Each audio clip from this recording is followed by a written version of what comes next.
Hello दोस्तों, चलिए शुरू करते हैं DSSB मैथ के प्रीवियस ईयर क्वेश्चनों की सीरीज को। आशा करता हूँ आपने इससे पहले वाली जो पिछली वीडियोस डली हैं वो सभी देखी होंगी। तो चलिए आज का क्वेश्चन है पहला। ये जो क्वेश्चन है ये सारे प्रीवियस ईयर क्वेश्चन है, ये TGT नेचुरल साइंस से लिए गए क्वेश्चन है जो आज आएंगे। एक व्यक्ति अपने पैसों का 1/4 8% प्रति वर्ष 2/5 प्रति वर्ष 9% पर खर्च करता है और शेष 10% प्रति वर्ष साधारण रूप से खर्च करता है।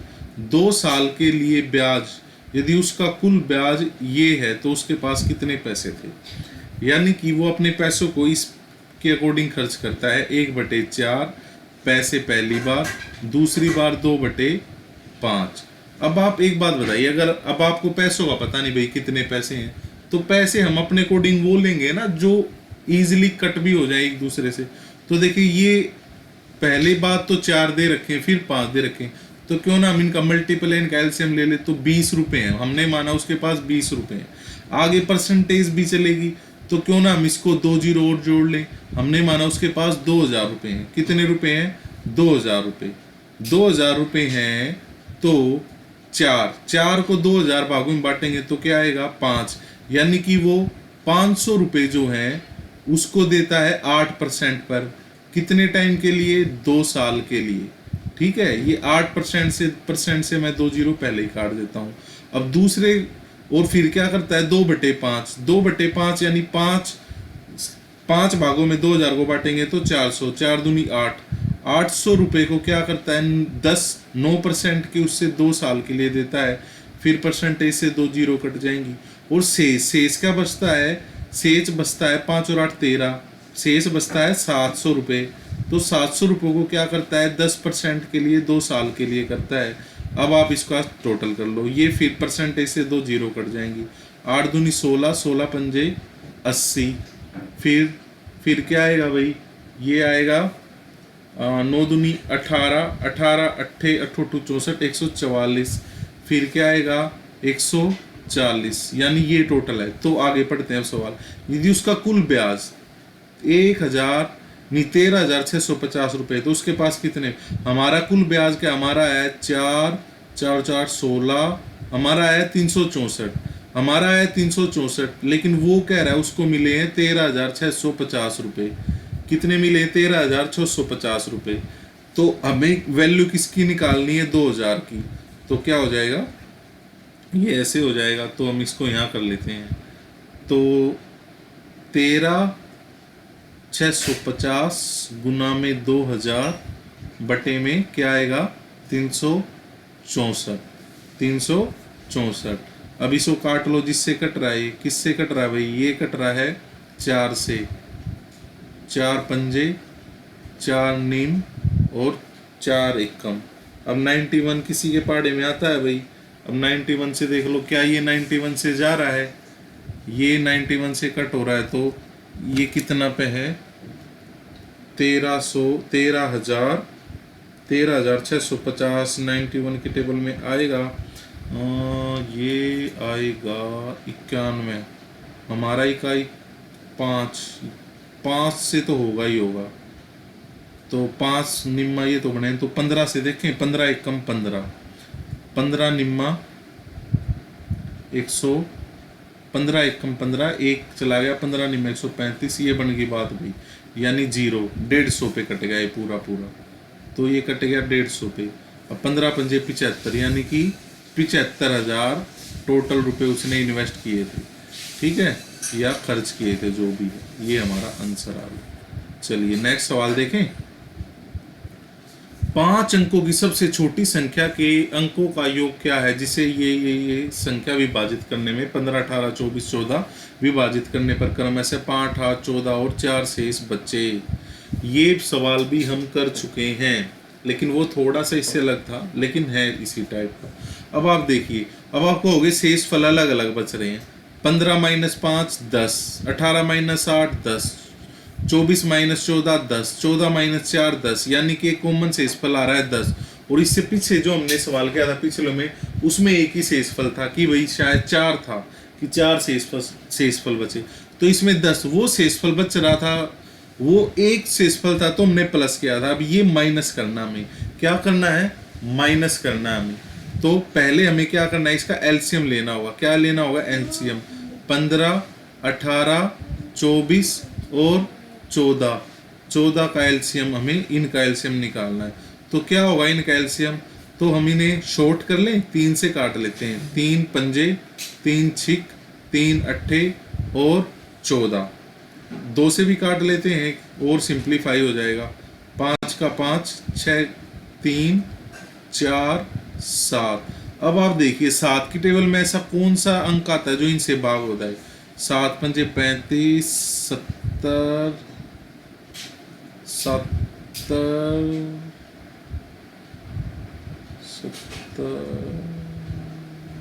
ये क्या आएगा, ये सारे इवन नंबर हो गए, गुणा ही हो जाएंगे। 15, 15 चौका 60, 15, 15 चौका 60, 60 और 6 सत्ते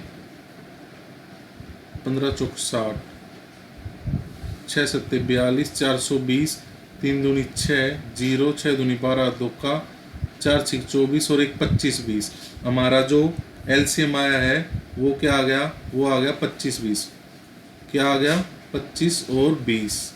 तो एक बार मैं इसको हटा देता हूँ, ठीक है, जगह मिल जाएगी ना हमें सॉल्व करने के लिए। हमारा एलसीएम क्या आ गया, 25, 20। और हमें क्या चाहिए, हमें चाहिए इनसे 5 अंकों की छोटी संख्या। 5 अंकों की छोटी संख्या होती है 10,000। अब आप क्या कर सकते हो, या तो इस 25, 20 को 10,000 से भाग करो, वरना ये नजदीक आप कोई ऐसा नंबर देखो जिससे आप इसकी गुणा करो वो 10,000 के आसपास आए। जैसे कि 2 से गुणा करेंगे तो 0, 2 दूनी 4, 5 दूनी 10, 2 दूनी 4, 5 नहीं। हम इसकी 4 से गुणा करके देखें क्या आएगा, 0, 4 दूनी 8, 4 पंजे 20, 2, 4 दूनी 8, 10 आ गया ना। ये 10,080 है। तो 10,080 वो नंबर है जो इन सब से भाग करोगे तो क्या आएगा, 0 शेषफल छोड़ा। लेकिन हमें ये शेषफल चाहिए, तो हमारा कॉमन शेषफल क्या आया था, 10। तो हम इसमें से 10 माइनस कर देंगे तो ये आ जाएगा 70। अब आप इसको भाग करके देखो, अगर आप इसे 15 से भाग करोगे ना तो आपका शेषफल 5 ही बचेगा। तो अब इसने पूछा है इनके अंकों का योग पूछा है, तो 1 और 7 8, 8 है इसमें कहीं। अब देखो अगर हम 10 माइनस नहीं करते तो 9 हो जाता, और उसमें प्लस कर देते 10, यानी तीनों आंसर दिए हुए हैं, बस थोड़ी सी दुर्घटना हुई या थोड़ी सी चूक हुई और सवाल पूरा गलत। ये रहा हमारा 8 आंसर, ये आंसर है हमारा, ठीक है भाई। चलिए नेक्स्ट सवाल देखते हैं भाई। आधार त्रिज्या 5 सेंटीमीटर, ऊंचाई 14 सेंटीमीटर के एक बेचे गए शंकु को पिघलाया जाता है। यानी उसकी आधार त्रिज्या जो है वो एक शंकु है भाई, वो एक शंकु है, ठीक है। उसकी त्रिज्या और ऊंचाई दे रखी है, और उस त्रिज्या को 1 मिमी के तार में बदल दिया जाता है, 1 मिलीमीटर के तार में बदल दिया जाता है। तो तार की लंबाई क्या होगी। मैंने आपको ये सवाल आया था शायद पहली या दूसरी वीडियो, अगर आप देखोगे इससे आज से पहले की, तो उसमें मैंने क्या कहा था, कोई भी सेम चीज जब दूसरी चीज में पिघलाई जाए या मोड़ी जाए तो उसका आयतन कभी भी नहीं बदलता। अब शंकु का आयतन क्या था, शंकु का आयतन था 1/3 गुणा पाई आर। आर क्या है, आर है 5। मैं आज डायरेक्टली लिख रहा हूं क्योंकि मैं पहले इसको बड़े अच्छे से समझा चुका हूं। 14 और बराबर में क्या आना है, एक तार। तार किस शेप में होता है, तार होता है सिलेंडर की शेप में। क्या होता है, तार सिलेंडर की शेप में। हमें उसकी लंबाई देखनी है, तो बेलन की क्या होगी, बेलन होता है 22/7 और उसकी क्या आएगी, उसकी ये 0.0 आएगा शायद 0.1, और गुना में एल लंबाई चाहिए हमें, एल, ठीक है। तो ये कैसे आएगा, ये पाई से पाई कट जाएगी, पाई से पाई कट गई, और क्या आएगा भाई, अब आप और देखिए क्या आएगा।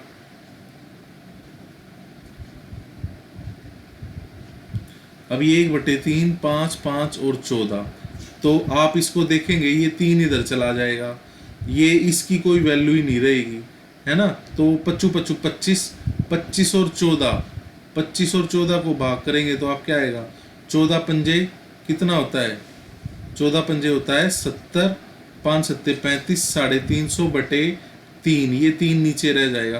तो लंबाई क्या आ गई, 350 एल सेंटीमीटर या मीटर, ये रहा, ठीक है। ये हमारा आंसर है। ओके, नेक्स्ट क्वेश्चन, ए और बी, एक मिनट रुकना भाई,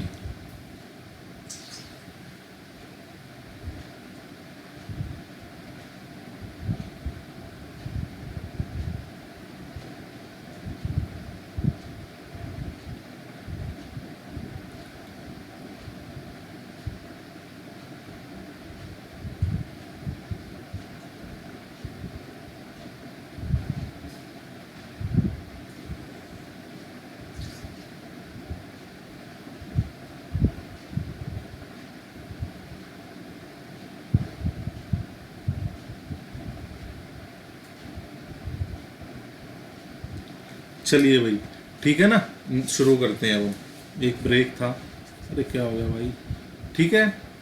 तो अच्छा, एक शायद चीज वो है जो ये पीछे मैंने लिखा है ना, ये .1 है, ये .1, ठीक है, ये मीटर में इसीलिए बदला, .1 है ये, ठीक है। चलिए अब आगे चलते हैं। ये सवाल देखिए, ए बी 3/5 है, बी सी 6/7 है, यानी बी की दो वैल्यू है, तो सबसे पहले हम इसको कर लेंगे 3/5, ये ए बी सी, और फिर बी है 6:7, तो दो वैल्यू है, तो हम इनको एक दूसरे से 6 के ऊपर वाले मल्टीप्लाई कर देंगे 5 के नीचे वाले में, तो 3 6 18, 5 6 30, 5 7 35, ए बी सी का ये है एक्चुअल, क्या है ये रेशो। अब क्या है 2a, यानी इसकी गुणा हो रही तो 36, 3 90, 35 70 70, 140 175 आ जाएगा भाई, क्या आ गया 175, ठीक है। तो 36 90 175 ये हमारा आंसर हो जाए। बड़ा ही सिंपल सा रेशो का बेसिक क्वेश्चन था बिल्कुल, ये आ गया भाई, बड़ा अच्छा सवाल। ऐसा ही सवाल हम पीछे भी कर चुके हैं, इसीलिए इस पे मैं ज्यादा टाइम ना देके डायरेक्ट इसको सोल्व करूंगा। ए और बी बर्तन है, ए में है 5:2 में क्या है स्पिरिट और वाटर, बी में क्या है 8 अरे क्या हो गया भाई पेन को 8:3, ठीक है। अब मैंने क्या कहा था, इनको बराबर करना होता है, 5 और 2 7 है, 8 और 3 11 है, तो 11 ऊपर चला जाएगा मल्टीप्लाई में, 7 नीचे आ जाएगा। अब ये हो गए टोटल, मैंने उस दिन पिछले सवाल में करके दिखाया था ये कैसे टोटल है। अब वो कह रहा ऊपर वाले को तो मिलाना है 7 में, नीचे के लेने हैं 11 में, यानी कि दो बर्तन हो गए बराबर बराबर। एक में से स्पिरिट उठाना है 7 गिलास और वाटर उठाना है 11 गिलास, और उनको क्या कर देना, मिला देना है। तो अब ये देखो, मैंने कहा था ना कि काटना नहीं, हमें पहले वो मल्टीप्लाई नहीं करना, छोटे छोटा, अब ये कट गया पूरा, हमें मल्टीप्लाई करने की जरूरत नहीं पड़ी। 8 और 5 13 और 3 2 5, यानी कि 13:5 में किसका रेशो हो गया, स्पिरिट और वाटर का रेशो हो गया। अब आगे क्या कह रहा है ये, अब ये थोड़ा एडवांस सवाल है उससे थोड़ा, इस घोल को 360 मिलीलीटर में कितना पानी मिलाया जाना चाहिए कि ताकि मिश्रण स्पिरिट और पानी 5, हमारा आया 13:5, लेकिन ये कह रहा है हमें चाहिए 5:3 में, तो इसमें कितना और पानी मिलाए, खाली पानी मिलाना है अब, ताकि 360, इसका रेशो भी दे दी 360, ये 13 5 यानी कि 18 की वैल्यू उसने 360 दी है, यानी एक की वैल्यू कितनी है 20, तो 13 दूनी 26, 260 मिलीलीटर तो क्या है स्पिरिट और 100 मिलीलीटर क्या है वाटर। अब ये कह रहा है इसमें कितना पानी मिलाया जाए। अब मैं एक बात है, ऐसे सवालों में एक चीज होती है, जो चीज में बदलाव नहीं हो रहा ना उसको पकड़ लो। इसमें स्पिरिट में बदलाव नहीं हो रहा, किस में नहीं हो रहा, स्प्लिट में, ये स्पिरिट में। तो स्पिरिट पहले 13 था, अब 5 है, यानी कि 260 किसके बराबर है, 5 के बराबर।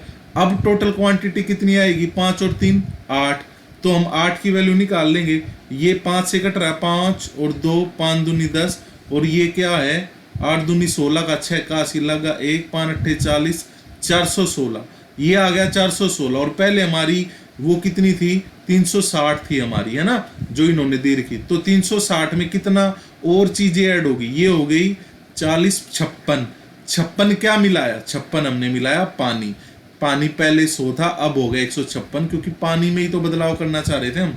तो 56 मिलीलीटर पानी मिला देंगे तो हमारा जो है वो अनुपात 5:3 मिल जाएगा, और ये हमारा आंसर रहा 56 का। चलिए नेक्स्ट क्वेश्चन, 1 मिनट, ये शायद सीट ब्लैंक रह गई। चलिए भाई नेक्स्ट क्वेश्चन देखते हैं।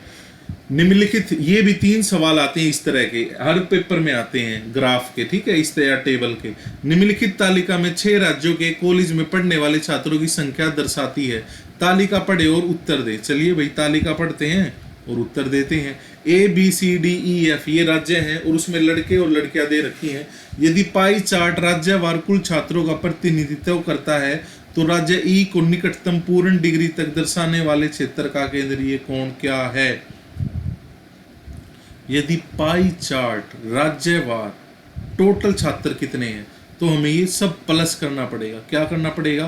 प्लस। पहले हम इसको कर लेते हैं। 2 और 9 11, 11 और 2 13, 13 और 3 15, 15 और 7 22, 22 और 7 29, 9, फिर 29 2 7 और 2 9, 9 और 1 10, 10 10 और 9 19, 19 और 7 26, 26 और ये 27, यहाँ पे गया 2, यानी 2 और 2 4, 5, 5 और 4 9, 9 और 1 10, ये आ गया भाई। ये हो गए लड़के टोटल।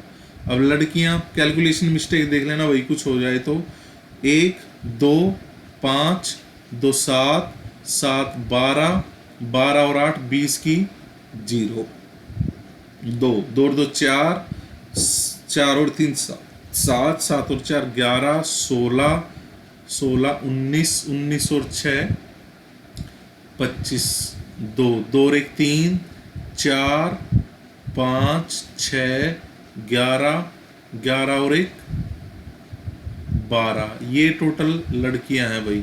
तो कितना हो गया? 9 2 3 और 2 23 29 आ गया भाई। अब ये कह रहा है राज्य में निकटतम ई का है, ये कितने छात्र हैं टोटल? 0 5 450, 450 भाग, ये सवाल मैं पहले करवा चुका हूँ इसी टाइप का, 29 बराबर गुणा में 360, गुणा में 360। अब हम इसको करके देख लेंगे। अब ये कहीं कैलकुलेशन मिस्टेक तो नहीं हो रही हमारी, एक बार मैं इसको फिर वेरीफाई कर लेता हूँ। ये 117 400, तो आप भी देखें एक बार।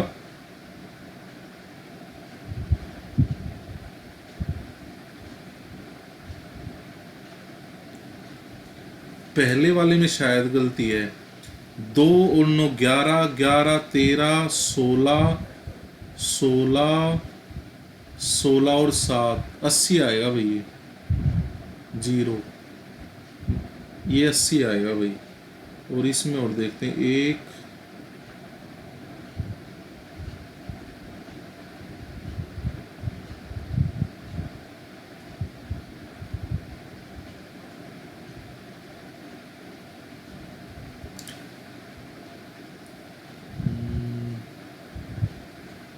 68 535 5 600 700 800 900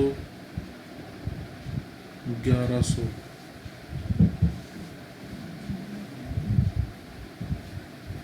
ये 1300 आएगा भाई। देखा है ना कैलकुलेशन मिस्टेक? 0 8 और 2 13 का 3 का 80 लगा, 1 14 24 30 है भाई, है ना? ये आ जाएगा 24 30 आएगा जहाँ तक है, हाँ 24 30। तो 450 गुना में 360 बटे में 24 30, 1 0 से 1 0, 3 एकम 3 15, 8 और 1 5 और 2 और 1 7, 9 चौक 36, 9 तिया 27, 4 पंजे 20, 200 को 3 से भाग करेंगे तो 3 छिक 18, 2 3 छिक 18, ये ऐसे ही आता रहेगा। तो 67 आएगा इसका आंसर। ये दे रखा 66 तो दे ही नहीं रखा, थोड़ा कैलकुलेशन मिस्टेक है, इनको थोड़ा ध्यान रखें बस इसमें। और पेपर में और ज़्यादा होती है, जब मैं यहीं पर ही करवाने में हमसे हो जाता है, ठीक है। या तो मैंने क्या किया, मैंने डायरेक्ट गिनने की कोशिश की, वरना सबसे अच्छा तरीका है फटाफट इसको लिखो और प्लस करने की कोशिश करो। चलो नेक्स्ट, 1 दशमलव स्थान तक सही छात्रों की कुल संख्या का कॉलेज में पढ़ने वाली लड़कियों का प्रतिशत कितना है? सही छात्रों की कुल संख्या का कॉलेज में पढ़ने वाली लड़कियों का प्रतिशत, कुल संख्या आई थी हमारी 24 30 और लड़कियों की संख्या आई थी 13 50। तो इसका परसेंटेज बताना हमें। परसेंटेज ये आ जाएगा 0 से 0 और ये कट रहा है 4 5 8 1 है ना, हाँ 4 और 5 1 15 27 9 5 500 9 पंजे 45 5 9 पंजे 45, ये 55 पे चलता रहेगा। तो है हमारा कोई आंसर ऐसा? 1 मिनट 500 9 पंजे 45 5 9 पंजे 45, तो 55.6 हमारा आंसर आ जाएगा, क्योंकि हमारा आंसर ये आएगा। तो इन्होंने 6 मान लिया इसका, ठीक है। तो चलिए, क्योंकि 55.5 तो कहीं दिया ही नहीं हुआ। नेक्स्ट देखते हैं, किसी राज्य की लड़कियों की संख्या उस राज्य के कुल छात्रों की तुलना में सबसे अधिक है। अब इसमें आपको क्या करना पड़ेगा, हर एक की परसेंटेज, लड़के इतने लड़कियां आई, किस राज्य में ज़्यादा है, इसमें ज़्यादा है नहीं, इसमें इसमें इसमें इसमें मेरे हिसाब से सी में ज़्यादा है, ठीक है। सी तो ऑप्शन में दिया ही नहीं हुआ, तो आप निकाल के देख लेना एक एक की, जिसकी परसेंटेज ज़्यादा आएगी वही आंसर है। ये बहुत टाइम कंज्यूमिंग वाला क्वेश्चन है ये वाला, ठीक है, मेरे अकॉर्डिंग। तो ये थी आज की हमारी क्लास। उम्मीद करता हूँ आपको समझ में आएगी। कुछ गलती हो, कुछ सजेशन हो तो ज़रूर कमेंट में बताएं। मिलते हैं नेक्स्ट क्लास में। जय हिंद।